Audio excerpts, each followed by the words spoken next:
Okay, so I apologise for the abrupt ending to the previous video. Okay, so we were talking about prophase, the first phase of the cell cycle. Okay, so what's going to happen in prophase is that you're going to condense the chromosomes. So finally the chromosomes are going to condense down to these 46 sister chromatid structures that you can see with an electron microscope. Okay, then what you're going to get is the breakdown of the normal microtubules, which are part of the cytoskeleton of the cell. Okay, and you're going to get the assembly of microtubule spindles, basically. So you're going to get the assembly of spindles. Okay, now what are these? Well, these are the structures which are going to be involved in pulling the nucleus into two, basically, pulling these sister chromatids apart. Okay, so what you do is you assemble these microtubules on centrosomes that are at either end of the cell. So the cell has a polarity. You have two centrosomes here. So these structures are what are known as centrosomes. And what you start to do is you assemble microtubules that come off these centrosomes. And these are known as the spindle fibers. So you're creating what's known as a spindle, okay?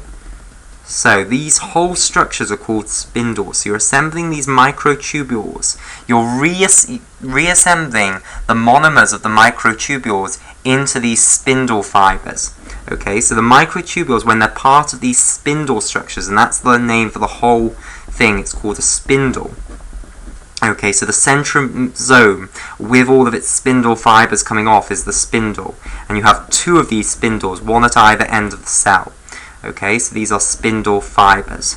So you reassemble the monomers from the microtubules that you got by breaking down the normal microtubules of the cytoskeleton. You reassemble these into these spindles, and you make two of these, one at either end. Okay, so what's going to follow is the next phase, which is known as prometaphase. Okay, now in prometaphase, what happens is the nuclear envelope, which is the name for this membrane which surrounds the nucleus, this is going to break down. Okay, so the nuclear envelope breaks down. Okay, and that releases the sister chromatids from the nucleus into the cytoplasm. So nuclear envelope breakdown. So let's draw a picture of this. Okay, so here's our cell that's now in prometaphase, and the nuclear envelope has gone. Okay, so here are the sister chromatids released into the cytoplasm. And what's going to start happening is that you're going to get chromosomal capture starting to happen, which means that these spindle fibers that are attached to the centrosomes, they're going to start attaching to the centromeres of the sister chromatids. Okay? So, you're not going to get absolute attachment everywhere, but you'll start to get some attachment, so you'll get what's known as chromosomal capture, which means that some of these spindle fibers, which are attached to these centrosomes, are going to attach to the centromeres of these sister chromatids, and that's known as chromosomal capture. So you don't just want the sister chromatids flowing off anywhere within the cytoplasm of the cell. Instead, you want them to be attached to these microtubules that extend off these centrosomes here. So here is our two centrosomes, which I'm going to put in blue here, and they have these spindle fibers coming off, and therefore you have these two spindles, one at either end, and they're grabbing onto the centromeres, which, remember, are these central connections between the two sister chromatids, and that's called chromosomal capture. Okay, so we've had prophase and prometaphase now. The next phase is what's known as metaphase. And in metaphase, what's going to happen is all of these spindle fibers are going to start connecting up to the centromeres of these sister chromatids, so that every sister chromatid has two spindle fibers attached to it. Okay, and you're also going to get the sister chromatids aligning in the center of the cell. Okay, so here are our 3 sister chromatids, but of course, really you'd have 46 of these. Okay, and all of them now have 2 spindle fibers attached to them. Okay, so here is the spindle fibre on this side, and then on the other side they'll have another spindle fibre attached to them, like so. Okay, so this is what's happening in metaphase. So the sister chromatids align along the middle. Okay, so M for metaphase, M for middle. That's how you remember it. Sister chromatids align down the middle. So they're getting ready to be pulled apart. Okay, right. The next phase is what's known as anaphase. Okay, so anaphase follows, and in anaphase, what's going to happen is the microtubules will start to pull the centromeres apart, and they'll pull the two sister chromatids apart. And one sister chromatid will go this way towards this centrosome, and the other will go the other way towards this centrosome. So let's draw anaphase here. So here is our cell here. Here is the centrosome, and you're getting this pulling of the sister chromatids apart. So this centrosome has got one copy of each of these chromosomes, okay, and this centrosome also has a copy. So we've now split these two identical copies of the chromosomes apart, and each side of the cell now has one of each of the 46 chromosomes, okay? So this is what is going to happen in anaphase. So let me turn this over, and we'll now talk about the final phase of mitosis. So the final phase of mitosis is what's known as telophase, okay? And in telophase, what's going to happen is that you're going to start reassembling the nuclear envelopes, okay? So let me show this. So you're also going to start assembling the structure which is going to take part in cytokinesis. So the cell is not going to actually split apart into two in telophase, because telophase is still part of mitosis, and remember, mitosis just splits the two nuclei, but you're going to begin the process of cytokinesis. Okay, so you now have reassembled the nuclear envelope here, and now we can see I've got one copy of each of these chromosomes, and I've drawn 3 again, but remember, of course, it will be 46 in reality. Okay, so you get reassembly of nuclear envelopes, and you're going to obviously create 2 nuclear envelopes now. Reassembly of nuclear envelopes. And these nuclear envelopes will have all 46 chromosomes on each side. So reassembly of nuclear envelopes. Okay, and you're also going to get the assembly of a contractile ring. Okay, so a ring of proteins which is going to go round the middle of the cell and gradually contract, okay, to narrow this connection between the two sides of the cell and begin the process of contraction, basically. Well, cytokinesis. So you're going to get the formation of this contractile ring, and this occurs in telophase. So telophase is the last phase of mitosis. Then what we're going to do is we're going to leave mitosis, and we're going to go into cytokinesis. And in cytokinesis, the contractile ring is going to contract down, and it will pinch the two membranes apart, and the cell will then split into 2. Okay, so we then have 2 cells, each with a full nucleus with 46 chromosomes in, one copy of each, and of course they're genetically identical to one another. So you end up with 2 genetically identical daughter cells. Okay, so that is the process of mitosis. Now, what we need to do is discuss these microtubules in a bit more detail than we've discussed before, because everything that these drugs do is going to revolve around the structure of the microtubules. So remember, we had these 2 very important phases in prophase. We dismantled the microtubules of the cytoskeleton and assembled the microtubules in the spindle. Okay, so what is the structure of a microtubule then? So microtubules are made up of what are known as tubulin dimers. Okay, so this is the monomer of a microtubule. So, the monomer of a microtubule is what's known as a tubulin dimer. And a tubulin dimer is made up of 2 proteins. It's made up of a beta protein, and it's made up of an alpha protein. So there is alpha tubulin and beta tubulin. So this is alpha tubulin here, okay, and this is beta tubulin. And an alpha tubulin and a beta tubulin protein bind together to make a tubulin dimer here.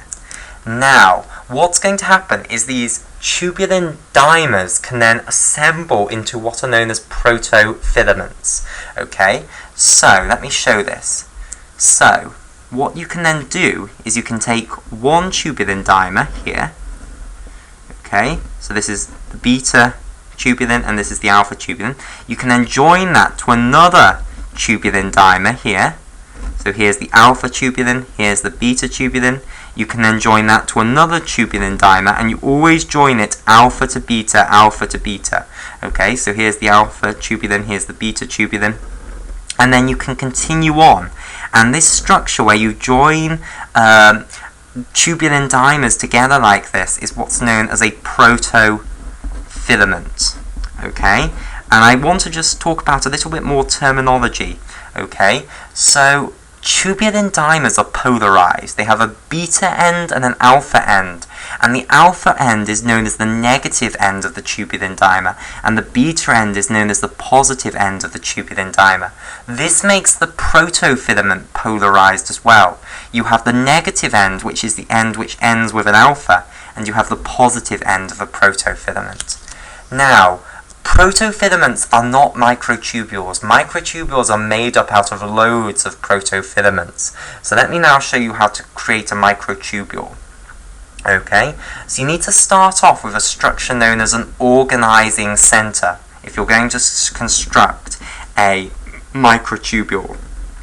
So, let's say that this structure down here, this cylinder structure that I've drawn here, is what's known as an organizing center. Okay, and we're now going to assemble a microtubule on it. So basically, a microtubule is like a tin can with both lids removed. Okay, so it's the outer surface of a cylinder. So let me try and draw this on the surface here. And the wall of the microtubule is made up out of 13 protofilaments put together. Okay, so on the surface here we're going to assemble this microtubule, and it's hollow basically, just like the outer surface of a tin can with the lids removed, it's hollow.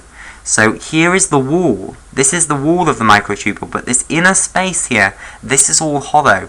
Okay, and this wall is made up out of 13 protofilaments. So 1, 2, 3, 4, 5, 6, 7, 8, 9, 10, 11, 12, 13. That went well. Right, and these protofilaments are all stacked together like this. Okay, so let me try and show this as best I can. So these are all protofilaments that are joined together. So basically, imagine taking one of these, twisting it over and sticking it onto the organizing center, and then sticking another 12 of them around to make a ring like this. That is what a microtubule is. Okay, so here we go. Right, so this inner bit here, this is hollow. There's nothing in there, okay? So the center of a microtubule is hollow, okay? All you've got is a wall that surrounds it. Now, each one of the 13 components here is a protofilament. So you put 13 protofilaments in a ring, and that creates you a microtubule. So the whole thing now is called a microtubule. So it's a complicated structure. Okay, right, now just to emphasize this even more, I might even show one of these protofilaments made up of tubulin dimers. So here are the tubulin dimers, okay, and I'm going to split them up into their separate bits now, okay, and this might look terrible actually. Right, so I'll color code it. I think that's the only way I can rectify this now. Okay, so I will color alpha in orange. Okay, and I'll colour beta in green. Right, so you always attach alpha, the negative end of the protofilament, to the organizing center. So all of these first tubulin molecules that are in contact with the organizing center will be alphas, and then the next one will be a beta. Okay, then the next one will be an alpha again, and so on, all the way up. And then it will be the same for all the other protofilaments, all the other 12 protofilaments that make up this ring. Okay, so that's how you assemble a microtubule then. So that's the structure of these microtubules.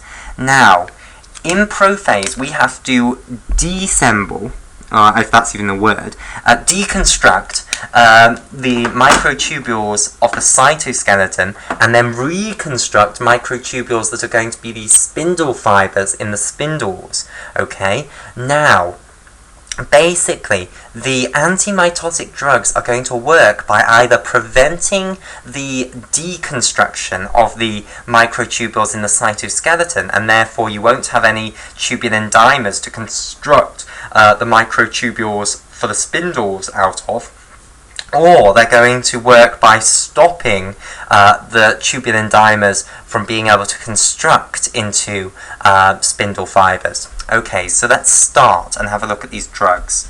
So, there are firstly a class of drugs known as the Vinca alkaloids.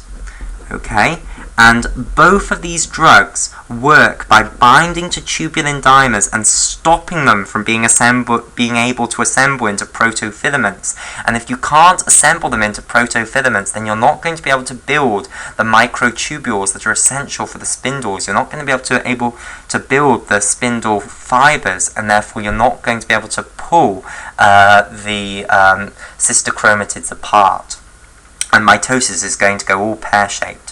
Okay, so these two drugs are known as Vinblastine, and they have quite fantastic names. I don't know who came up with the name Vinblastine, but it's fantastic.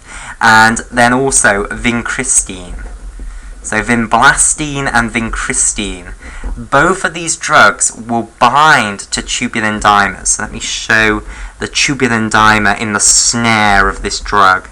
Okay, so here is the drug, and it's bound to the tubulin dimer. Here's the alpha tubulin and the beta tubulin. This is an over-exaggeration because I've drawn the drug bigger than the tubulin dimer, which is a protein, and this drug is a little molecule. Okay, but never mind. Here is the Vinblastine or Vincristine drug, and the point is that it binds to the tubulin dimer, and once it's bound to that tubulin dimer, the tubulin dimer cannot be constructed into a protofilament, so it sequesters the tubulin dimers. So what will happen?